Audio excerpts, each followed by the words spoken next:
you guys. All right, so this is my new spot.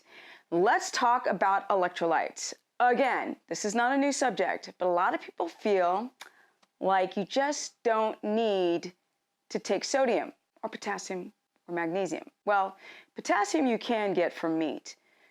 Magnesium, it's a no, And sodium is negligible. So, for example, if you have been sweating, yes, sweaty bullocks off, and you don't have enough water or sodium to balance out potassium from the foods that you are eating, it could be a problem. People going through the keto flu, and that's keto omnivore, keto carnivore, are experiencing things like muscle cramps, headaches, heart palpitations. Everything that you do with your minerals is important. They all balance out.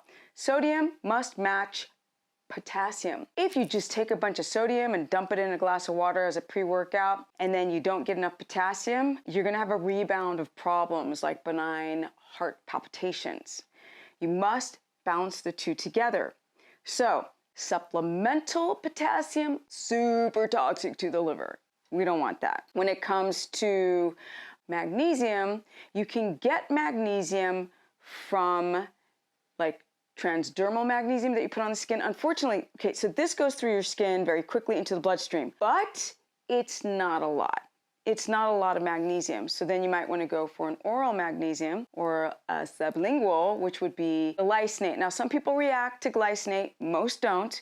Then there would be malate. But glycinate is the common one that I recommend that you guys, and I don't do brands, so just look for glycinate, take it an hour before bed, and this is what you need with your magnesium. Now, when it comes to things like sodium or potassium chloride, this is supplemental potassium, and it's very, very, very harsh on the kidneys. So that's a no. We don't want potassium chloride. Try to get your potassium either from organ meat or bone marrow. Now, some of you have a glutamate issue, which will give you a headache. So if you don't do MSG very well, you're probably not going to do the bone broth very well, which you can get potassium from meat and red meat, but really you want it from organ meats. All right, that's my tip. Trust me. One thing that I've done in almost 12 years on keto is know that the electrolyte balance is critical. You can't slam a bunch of sodium down and then not have enough potassium, and you cannot just get your sodium from meat if you're sweating freaking bullets.